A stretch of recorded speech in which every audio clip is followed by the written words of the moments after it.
आज मैले तपाईहरुलाई एउटा बाल कथा संग्रह पढाउन गइरहेकी छु अथवा सुनाउन गइरहेकी छु र यसको यो पुस्तकको चाहिँ नाम के रहेछ? आकाश ओड्ने जिन्दगी। हो, आकाश ओड्ने जिन्दगी भन्ने बाल कथा संग्रह मैले पढ्न गइरहेकी छु। यसमा सातवटा कथाहरू रहेछन् र यत्रो सातवटै कथा पढ्न त सम्भव भएन। म एउटा कथा चाहिँ सुनाउँछु है र सुरुको यही कथा सुनौँ है, हुन्छ? ल, यो पुस्तक चाहिँ विजयराज आचार्यले लेख्नु भएको रहेछ र अब हामी यसको सुरुको एउटा कथा पढौँ। आफ्नो माया आफै गर्नुपर्छ अथवा आफ्नो माया आफैले गर्नुपर्छ। ल, म सुरु गरौँ? ध्यान दिएर सुन्नुहुन्छ? ल, हेर्नु त कस्तो चित्र है, के छ यहाँ चित्रमा? के भएको होला? यो के घटना? भुइँचालो हो? हेर है त के रहेछ। ल, आफ्नो माया आफैले गर्नुपर्छ। हामीले सधैँभरि पौठे जोरी खेल्दा पनि यी मान्छेलाई गलाउन सकेनौँ। तिमीले त एकै झड्कामा महाविनाश गर्यौ, त्यसैले त मानिसहरू तिमीलाई विनाशकारी भन्छन्। घाम, पानी र हुरीले भूकम्पलाई भने, मैले कसैलाई केही गरेको छैन, आफ्नो कर्तव्य पुरा गरेको छु। मानिसहरू अरू बेला मेरो वास्तै गर्दैनन् अनि मैले आफ्नो कर्तव्य पालन गर्दा विनाशकारी भन्छन्। भूकम्प रिसले भूतभूत आयो। हजारौं मान्छे मार्ने, लाखौं घर भत्काइदिने तिमीलाई विनाशकारी नबनेर ज्ञानी भन्ने त? हुरीले जिस्काउँदै भने,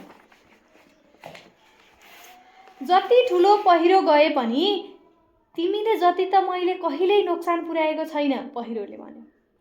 पहिरोबाट जोगिन मानिसले अनेक उपाय गर्छन्, यसैले मानिसलाई धेरै नोक्सान हुँदैन। तर तिमीले वातावरणलाई कति नोक्सान पुर्याउँछौ थाहा छ?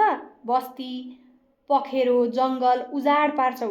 वातावरण बिगार्ने तिमी मुख्य कारक हौ, बुझ्यौ? भूकम्पले भन्यो।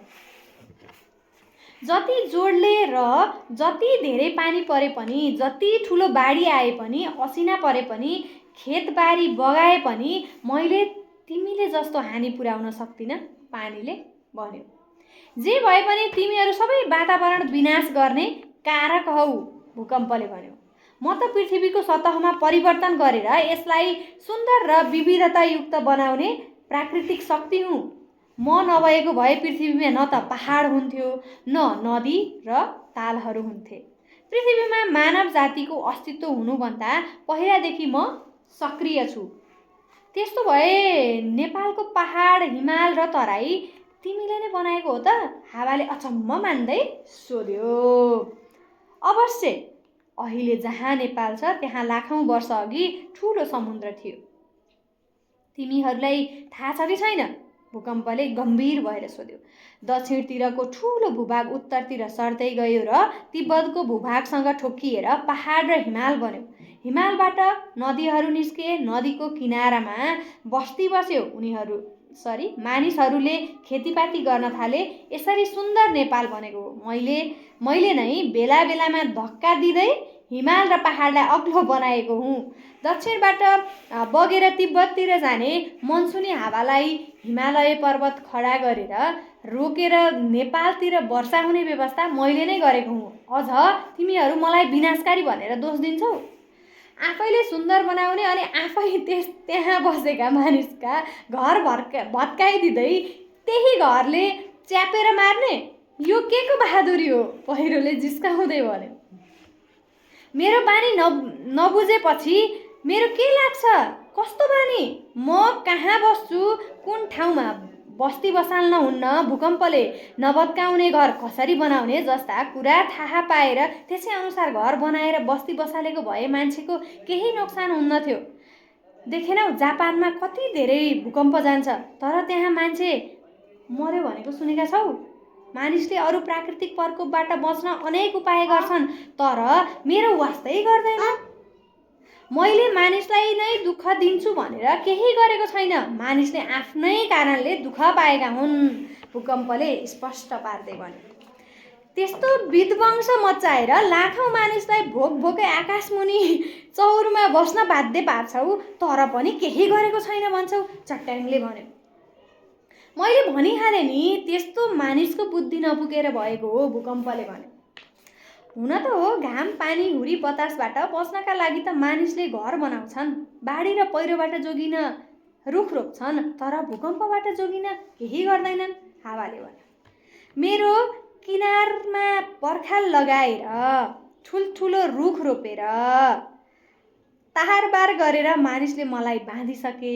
कुन दिन म पनि बहुलाउँछु अनि मानिसले मेरो शक्ति देख्छन्। खोलाले रिसाउँदै भन्यो। तिमीहरूबाट मान्छे कति डराउँदा रहेछन् हगि, भूकम्पले भन्यो।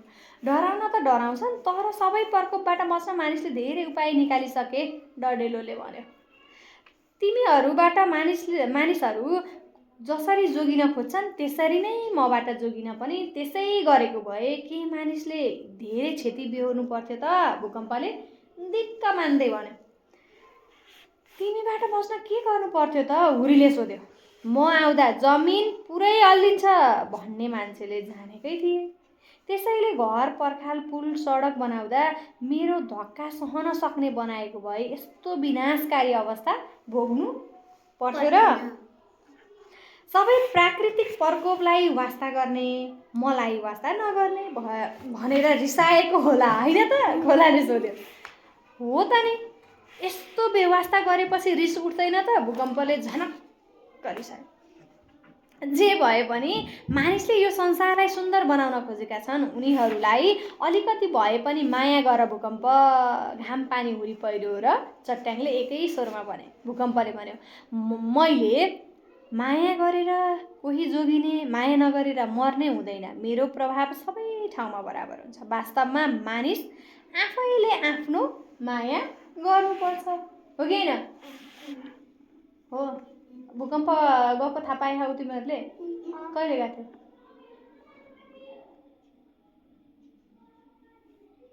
मतलब अनि भूकम्प जाँदाखेरि त्यतिखेर तिमीले के गरेथ्यौ? अनि उठ्यौ कि उठिनौ भूकम्प गइसकेपछि? त्यही सुतेर बस्यौ? हो, अल्छी रहेछौ तिमीहरू त धेरै। उठ्यौ अनि कहाँ गयौ नि? खुल्ला ठाउँमा जानुपर्छ भूकम्प जाँदाखेरि। अनि त्यसपछि बाढी आउँदाखेरि कस्तो ठाउँमा जानुपर्छ?